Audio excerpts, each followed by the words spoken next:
Polo ద్వారా ఇక్కడ నియంత నిజాం భారతీయ ఆ రోజు హోం శాఖ మంత్రిగా ఉన్నటువంటి సర్దార్ వల్లభాయ్ పటేల్ గారు ఈరోజు లొంగినటువంటి పరిస్థితి మనం చూసినాము.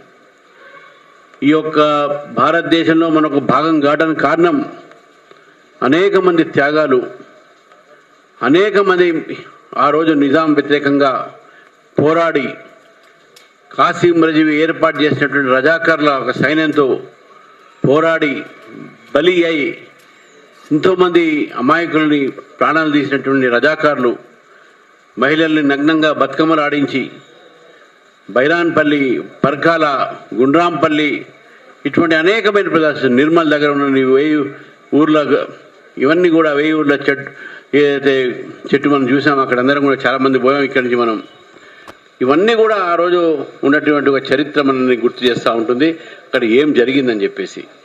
కానీ ఈరోజు ఆ రోజు ఉన్నటువంటి నిజాం నియంత్రణ పోరాటానికి తెలంగాణ ప్రజలు చేసినటువంటి పోరాటాన్ని అంటే హైదరాబాద్ స్టేట్ అప్పట్లో దాన్ని స్మరించి దాన్ని గుర్తు చేసుకొని గత 25 సంవత్సరాల పైగా భారతీయ జనతా పార్టీ ప్రభుత్వాలతో పోరాడుతూ ఉంది. అధికారికంగా ఈ 17 సెప్టెంబర్ జరపండి. ఇది తెలంగాణలో ప్రతి గుండెని కదిలించేటటువంటి దినము. ఈరోజు మనందరం కూడా తెలంగాణలో గౌరవపడేటటువంటి దినము. భారతదేశంలో మనం భాగం కావడానికి కారణం కూడా ఈరోజు సర్దార్ వల్లభాయ్ పటేల్ గారు పోలీస్ యాక్షన్, లేకపోతే ఇది పాకిస్తాన్ గానో ఇంకేదో స్వతంత్ర దేశానికి మిగిలే పరిస్థితి ఉండే. మరి అటువంటి రోజుని, అటువంటి త్యాగాల్ని మర్చిపోకుండా మనం ఈ ప్రభుత్వం అధికారికంగా చేయాలి.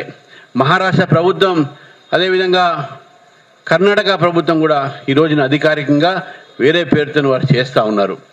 మరి తెలంగాణలో టీఆర్ఎస్ పార్టీ ఆ రోజు ఎలక్షన్స్లో మీరు చేస్తామని చెప్పారు.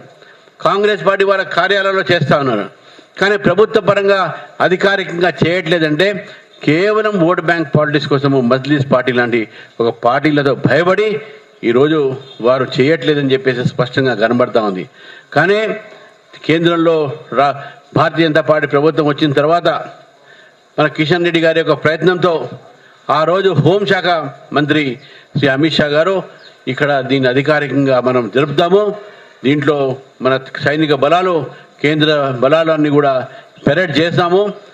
వాళ్ళ జరగకపోతే ఏంది, కేంద్రంలో మన ప్రభుత్వం ఉంది కాబట్టి కేంద్ర సంస్థల ద్వారా జరుపుకుంటామని చెప్పేసి గత 3 సంవత్సరాలుగా మనం జరుపుకుంటాను. ముందుగా అమిత్ షా గారు మొట్టమొదటిగా జెండా వందనానికి వారు వచ్చారు. మళ్ళీ ఈరోజు రాజ్నాథ్ సింగ్ గారు మన మధ్యన ఉన్నారు. వారు కూడా కొద్దిసేపులో మళ్ళీ పర్యటన కూడా మన అందరం ఇక్కడి నుంచి వెళ్తాం అక్కడ వారు కూడా జెండా వందనం చేస్తారు. మరి ఈ ప్రయత్నం అంతా కూడా కేవలం భారతీయ జనతా పార్టీ నాయకుల వల్లనే ఈరోజు ఈ పరిస్థితి మనం చూడగలుగుతున్నాం. కాబట్టి ఈరోజు కిషన్ రెడ్డి గారికి ప్రత్యేకమైన ధన్యవాదాలు తెలుపుతూ, అదేవిధంగా అమిత్ షా గారికి కూడా ప్రత్యేకమైన ధన్యవాదాలు తెలుపుతూ, నరేంద్ర మోదీ గారికి కూడా ఈ సందర్భంగా నేను వారికి జన్మదిన శుభాకాంక్షలు తెలియజేస్తున్నాను.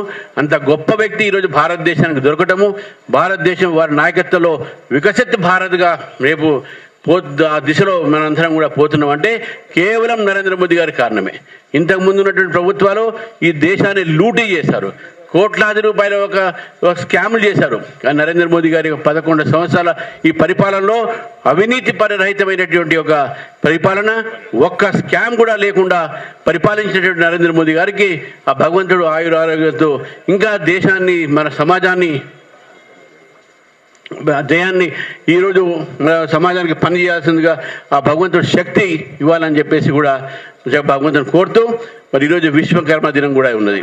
మనం విశ్వకర్మ దినం కూడా మన శ్రమికులు ఈరోజు చేస్తున్నటువంటి ప్రయత్నం ఏదో ఆ విశ్వకర్మ జాతి విశ్వకర్మ కూడా మనం ఈరోజు మనం ఆ తిథిని కూడా మనందరం కూడా పురస్కరించుకొని ఇన్ని కార్యక్రమాలు ఉన్నప్పుడు కూడా ఇంత పెద్ద ఎత్తున కార్యకర్తలు, నాయకులు రావడంకు అందరూ కూడా పేరు నేను నమస్కరిస్తూ, మరి మీడియా మిత్రులు కూడా అందరు కూడా నేను మరొకసారి ఈ రోజు సందర్భంగా అందరికీ శుభాకాంక్షలు తెలియజేస్తూ ముగిస్తున్నాను.